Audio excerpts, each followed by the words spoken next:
Hello, everyone. It's a real honor to be here today at the conference. Thank you, Chris, and everyone at the forum. Um, I'm really looking forward to sharing this with you. I've not actually done it, but firstly, I should introduce myself. My name's Martin Teasdale, and I'm the creator of the Get Out of Rap podcast. And I was speaking to Chris. This is a great learning event. I love what the forum does. And it seemed like I say, I've not done this before. It seemed like a great opportunity to share with you the learnings I've gained from the podcast. Even if you haven't listened, I think there's some key takeaways that we can all benefit from. I know I have. So I'm going to present 10 lessons from Get Out of Rap. So let's crack on. First of all, who am I to not talk but listen? And that will become clear why I've made that distinction in a sec. If you don't know, we're over 130 episodes of the podcast. I started it in May 2019. My daughter was the first guest. Unfortunately, there isn't one of her lessons in there because her only thing that she shared on that first episode was, don't listen to this podcast. My dad is boring and his job is boring. So let's ignore Mia's first lesson. In the podcast, as you can see, we've had over 40,000 downloads. It amazes me that the engaged community that's been created around it, that we beat some very big production podcasts in the top charts. But most importantly, we've had over 100 guests, and that covers all disciplines and roles. And these are people that are at the top of their game, their subject matter experts. And it's been a real privilege to be able to sit with them and listen and hear about their careers and hear about their thoughts on our industry. And I just want to take away and share with you today the 10 main lessons that I've learned. And these 10 came to me quite quickly because I think if you spend this amount of time talking to people and creating podcasts and hearing their stories, you too will take away these kind of lessons quite readily. But what a great conference to be able to share it at, all about learning, all about our industry and being the best we can be. So let's get cracking. So why did I say, who am I to listen, not talk? One of the key things that I've really understood, I've learned more by listening and really listening, active listening. When you're in the role as a podcast host and your guest is talking, as is often the way, they'll be talking and will make a comment that's really interesting, but they're moving on. Knowing that I need to come back to that comment to explore it a bit more means I'm really, really present in that conversation, more present than I've ever been. I think doing the podcast has helped my relationships in work and at home, in that I'm using two ears and one mouth rather than waiting for my turn to talk or seeing it as a weird game of table tennis. I listen. And it's something that I've talked to guests about afterwards. They say the same thing. When they started to listen to people around them, they learned so much more, and it really soaked in. Taking notes is a really important tip that I would share. I was never a great note taker, but I think the moment you take a note and actually add your own thought next to that note, that shows that you're really listening. So the very first lesson is use your ears and mouth in the proportion that you've got them. Two ears, one mouth. So listening is key. Plan what plan? I think it's very easy. I've been lucky to interview some great people, including people from the forum like Chris. And when you don't know people, you look at them and you see their role titles. Maybe they're a CEO, maybe they're recognized as being a real subject matter expert. And I think we're all guilty of this. You probably compare, right? You compare and contrast and think, these people must have had a plan that's kind of operated and they've delivered it seamlessly. So their career trajectory is something that they sat down and went, okay, I'm going to be a team leader. Then I'm going to be a contact center manager. Then I might move to another company and do this. And then I want to get involved in a bit more learning and development. And it's a seamless journey. And you look at somebody where they are now and think, if only I could be as organized as that and my career plan progress as smoothly as that. The truth is couldn't be further. That couldn't be further from the truth, because I would say the vast majority of people that have come onto the podcast, one common denominator is there was no plan. They had a sense, they had a growth mindset, they had a sense that they really enjoyed their profession and wanted to be as good at it as they possibly could be. And maybe that leads to progression in a kind of linear sense, that you progress up a hierarchy, for whatever reason. But there was no great plan where they were saying, by November, I'm going to be in this role. And I think that's reassuring, because I think it's about trusting that if you are good enough and work hard enough and let people know that you want to progress, you can progress. But is there a set plan? The majority of my guests would say no. They've had and I love this phrase, they've had squiggly careers, and that it isn't a straight line from where they started to where they become or where they're at when they're on the podcast. Rather, it's been squiggly, and there's been ups and downs and some of the lowest points, and we'll touch on that in a minute. But what plan? There wasn't really a plan. You'll hear people make comments like, I never expected to be doing this now, but it seemed exciting, so I took the challenge, or I ended up here and it's a great place to work. And I think that hopefully gives you some reassurance that you can have a loose idea of how your career how you want it to progress, but you don't necessarily need to have a 300-page document, or, as in It's Always Sunny in Philadelphia, a huge wallboard with interlinking journeys. So one, again, that was straight on my pad when I was talking to Chris about putting these learnings together was progress requires setbacks. Sometimes things have to go wrong. How you deal with it is the most important thing. A key point that most of the guests, when I ask them about their career and their journey, is people more readily remember when something's gone wrong. They've lost their job. The company's been in a bad position. They've had to make changes that they didn't necessarily plan or even want to do. And I'm not saying that all of the guests, if you've listened to the show, you'll know this. No one says, oh, I loved it when I lost my job. It was brilliant. However, surviving that moment, learning from that moment, means that when I ask people about key points in their career, they zero in on moments like this. You'll often hear people say, do you know what? I didn't see it at the time, but me being made redundant was the best thing that ever happened to my career, because I found a better position. I learned so much from being in that position and knowing I can survive, that it's set me up for future success. And whether you're in the sporting world, business world, or just in life, you have already survived your worst days. And too often we don't take the time to reflect upon that and think about what we've learned and how we've developed. And the majority of the guests that have come on have all had setbacks. They all have, not the majority, actually. They all have.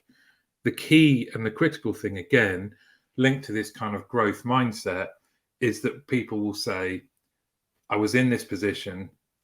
I didn't even know what to do. It took me by surprise, but I kept moving. I kept moving forward. And then I learned from what had happened to me to be able to progress. And I'm here now because of these bad things that had happened. And I think the foundations of their career, in amongst all the successes, maybe they've won awards. I can give you a spoiler alert: winning awards isn't one of the 10 learnings, but setbacks is, and progressing through setbacks with that enhanced knowledge that sometimes is seared into your very being because it's painful at the time is really quite motivational. To hear people talk about whether it was challenges with mental health with their family or purely in a business sense, and that they thrived afterwards after some time and reflection. I come away from these recording these episodes really motivated and with faith reaffirmed in human nature. And if you think about our industry, the challenges you face on a day-to-day basis, the problems you solve on a day-to-day basis, whether that's internally or for your customers, technically these are all setbacks, but you deal with it and you learn from it. That kind of post-event reflection is really important, whether in a personal way or in a team way or in a process way, looking at the setback or the negative action or event and thinking, how do we ensure this doesn't happen again, is key. You'll hear people on the podcast say things like, after I was made redundant, I worked a hell of a lot more to make sure that I would never be in a position where I wasn't prepared should that happen again. Personally as well, I can really resonate with that. People will take actions on working on their network, working on their personal brand, being far more active in places like the forum and LinkedIn, to mean that to ensure that that setback, if it does happen again, you've learned from the previous time it did happen. If it doesn't happen, great, because you're still adding real value to your world and your career. But if it does happen, you're in a far better position than when it did the first time. So sometimes being wrong is the only way we can learn. Comfort versus growth.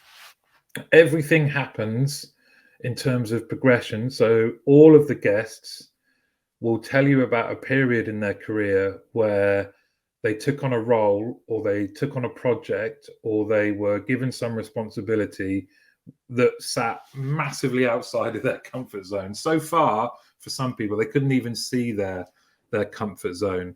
Being in a comfortable position is great, but are you truly growing? Yeah, maybe you can be. And some of the guests have been in the same position for a long time. Even in that case, they've still sought out pieces of work and projects where when they go into it, they don't really know what they're doing. And guess what? The application of work, having an open mind, dedicating yourself to learning, very soon, that feeling of being uncomfortable, you become comfortable. And again, a lesson that just sprung to the top of my mind straight away, which was if you listen to the episodes and you've spent time with the guests as I have, all of them come back to, I was asked to take on another team. I've never done training before, but I took the team on. I said yes. I panicked internally for quite some time, but actually it's the best thing that ever happened. And it really, really is true that the magic happens outside of your comfort zone. And there's so many ways to do that. It doesn't necessarily mean a change of title or a change of role or going into a different area. You can enter the growth zone just by taking on new knowledge. And like I say, I'm loving talking at this event because the forum is all about knowledge, learning, being good at what you do. That is leaving your comfort zone. You don't just stick to the same tried and tested methods of operating. You see something and think, oh, I might try that. That is absolutely leaving your comfort zone. It doesn't necessarily have to be a big event like taking on a new job. What's next? Who's in your corner? A common trait amongst all of the people that have come on who have done really well in their careers is the people around them. Everyone can reference a mentor, a teammate, a family member, someone that has got their back. And a really nice measure is when you do something well, if you look around you and the people around you are not celebrating, they're not your people. So seek people out that are going to challenge you, support you, and celebrate your successes. The mentoring has come late to me in my career, and I really wish I'd sought out mentors early on, because a common denominator for a lot of the people that have been on the podcast is they have utilized someone in a senior position, again, not necessarily hierarchical, but someone with experience, to say, please, can you be my mentor? It doesn't have to be official, but this is someone that they've leaned on for advice. They've benefited from their experience, and they've also just been able to kind of sound out their fears or sound out different options. Having people in your corner that will have your back, that will tell you when you're doing something wrong. Again, common denominator. Make sure the people around you are the kind of people that you want. Make your inner voice your friend. There's only one person stopping you from doing the things that you want to do in most cases, and that is yourself. Something that a lot of the guests that have come on have made a key point of talking about is that they recognize that when they had negative thoughts or debilitating or restrictive inner thoughts, that they let those thoughts pass, that they recognize that this was their fear talking, and they learned to talk about themselves in a better way. And I think we can all be guilty of this, and we can all learn from this, which is when something goes well, we kind of pass it off very, very quickly. When we're approaching something, or we're a bit nervous about an event, or we have a challenge that we're about to do, doing this keynote right now, for example, earlier today, the inner voice, I had to make sure that I listened to the one in the background that was saying, no, you'll be okay. Hopefully someone's going to take something good from it. And you do know your stuff, because the first inner voice was saying, you're not going to be very good at this. Who wants to listen to you? And things like that. And what I've learned from the guests is just recognize that inner voice is an imposter, that inner voice will stop you doing the things that you want to do. And then when you deliver them, remember that the next time the inner voice comes into your mind, that you have done it. You still had the inner voice, and yet you succeeded. And making the inner voice your friend is something that we talk to children about. I coach at a football team, and one of the things that we say is, when one of their teammates in a training exercise goes and takes a shot, none of them would say, that was awful, you're terrible. However, that's the thing that they say to themselves. Oh, I'm terrible. I can't believe I did that. I'm useless. I'm no good. I won't make the team. But they wouldn't say those things to their friends, but they say them to themselves. And when you make that distinction with the girls in the team, the penny drops, and they say, yeah, you're right. I wouldn't say that to my friend. If you wouldn't say it to your friend, why do you let your inner voice say the same thing to you? So it is just recognizing that when that inner voice starts to say something to you that's going to stop you doing the things you want to do, just remember that that's not the truth. Ignore it, or replace it with some happier voices, some voices that are supportive. You can do this. You can control your own brain, and it's a way to have a happier career. Enjoy the journey. I love this one. The reason I love it is because I think we've all been guilty of things like this in the past, which is, I will be happy if I get this job. I will be happy if I get to the destination. And something that listening to the guests has really helped me understand is the journey is what's important. It isn't the destination. The destination isn't really going to change anything. And if it does, it will be fleeting. So your career is more about the journey than it is about some key destinations or milestones that you will then say, I've done this and then I've done that and then I moved to this job. Enjoy the moment. Be more mindful of your journey. Be more mindful of your day to day. So you think, oh, today's bad, but tomorrow's looking better. Why can't you enjoy today? Why can't you make the most out of it? And the guests that have come on have really helped me personally with that, to understand that right here now is the important thing. Your interactions are important. Being present in this conference is important, rather than thinking about the travel might be really bad later on, but I can't wait to get home to watch the football. You can still think about those things, but it's important to remember that the moment you're in, the moment in your career that you're in, where you are traveling to is important. Of course it is. But right here and now, it's the journey that's important, and enjoying the journey and learning from it and making the most out of every moment of your day. That's what's important. So enjoy the journey. Any reference to Elf as well that I could get in is well worth it. The sooner you believe in yourself, the better. And there's another part to this that is coming up, but we talked earlier about who's in your corner. You've got to believe in yourself. You've got to think you can do it. If you've worked hard, you've got the knowledge, and someone else is believing in you, you've got to make sure you believe in yourself. The guests, whilst they don't always verbalize it, because we don't like to talk about ourselves in a positive way, do we, culturally? All of them have had an inner belief. All of them have believed in themselves. They might not readily express it.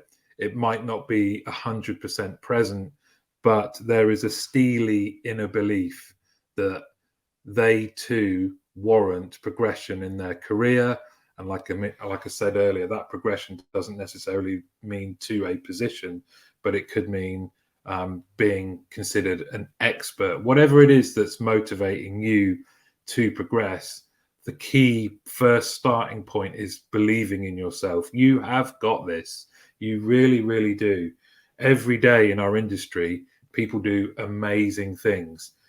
The people that have been on the podcast, I would say, are amazing. Chris from the forum is an amazing guy, and he believes in himself. He believes in what he can do.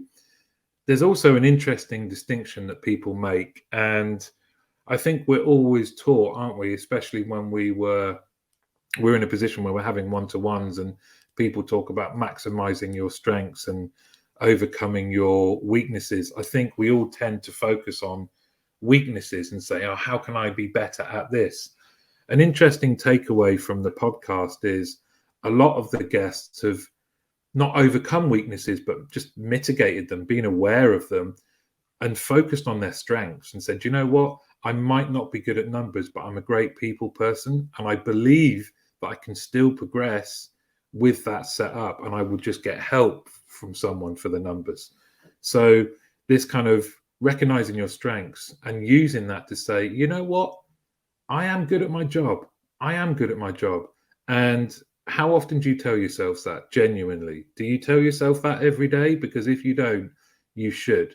I'm not saying become an egomaniac. Most of the people on the podcast have been very, very humble, but beneath that humbleness has been a steely self-belief that they've believed that they can do it, whatever the challenge.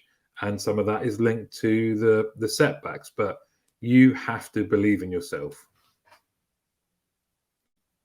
Start now on focused work. Again, something that is often overlooked.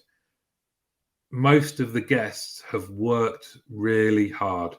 They've taken their area of expertise and they've worked hard. They haven't worried about what other people are doing.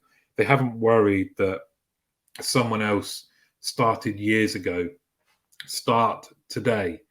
Access to the information you need to become an expert in your field is right there, right now. We've never, ever in the history of humankind had access to information, and information that can make you a real success in your role, in your life, in your career.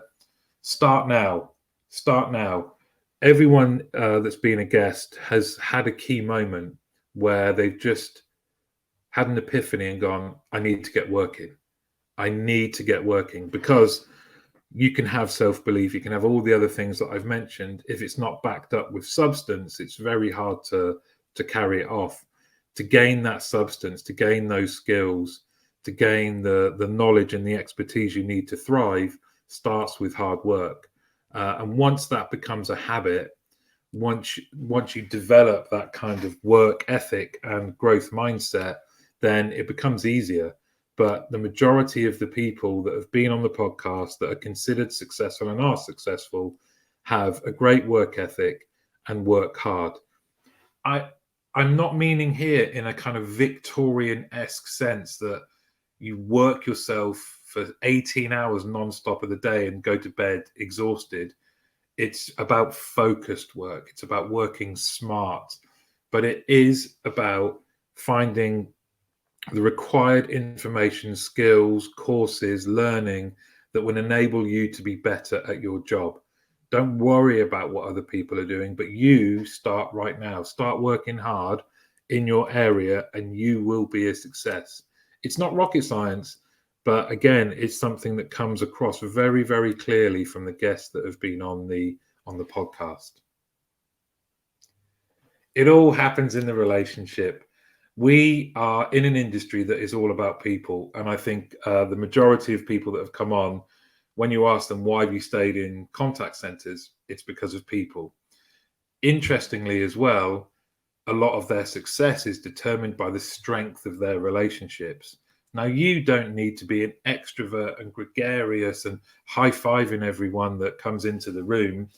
A lot of the guests are self-proclaimed, self-confessed kind of introverts, but they've developed meaningful relationships. And those relationships aren't just the ones that come easily, where they're with friends or people that you just like hanging out with. They are key strategic relationships with other people in the contact center that maybe have a different mindset, a different way of working to you. And maybe you don't actually like them or you're friendly with them, but you have developed an effective working relationship. That is where the magic happens. Relationships open doors, relationships solve problems. All of the guests that have come on have been really good at developing those kind of relationships, whether that is a wider network in the industry or whether it is key people within their company. And again, even if these things don't come readily to you, how to develop a good relationship, there's oodles of information out there about how to do it.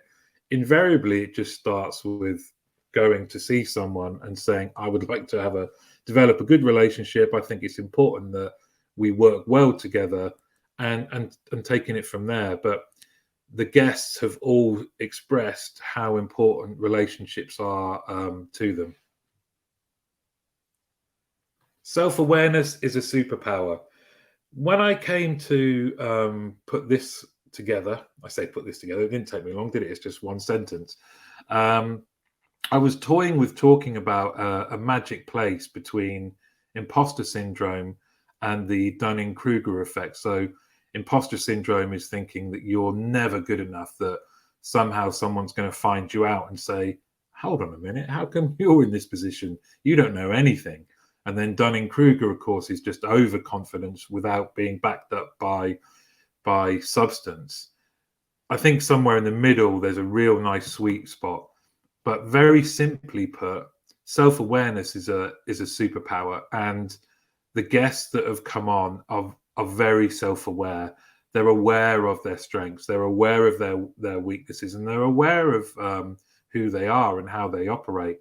Now, that doesn't mean to say that they don't develop. We all develop and change. It would be weird if we didn't change, especially earlier on. If you're quite early in your career, there's so many tools out there to get a good understanding of your self-awareness. And self-awareness, of course, other inputs are important. Those other inputs are your peer group, the people you report into, the people you manage, and some of the tools that will kind of, you can do exercises and will show you where you are as a person, whilst sometimes can make for uncomfortable reading. If you could do that kind of stuff earlier on in your career, it will have a massive, massive benefit. There's a great book called Insight by a lady called Tasha Eurich, and her book is all about how there's a study being done, and that self-awareness is a key common denominator for successful people in all areas of life, and that how, again, it's often overlooked when we think about our career progression. So start that journey now if you haven't already, or it doesn't really matter. Actually, I said if you're early in your career, it doesn't matter. You could be nearing retirement. There's still a benefit to having a real long, hard look at yourself and thinking about the kind of person that you are, how best you work, the conditions that you work in, how best you're managed, and how you show up for other people. And that all comes through self-awareness. And genuinely, it really is a superpower, and something that the majority of the guests reference in the episodes as well. So I hope you've enjoyed this whistle-stop tour of my learnings from sitting down with some lovely, lovely people in our industry.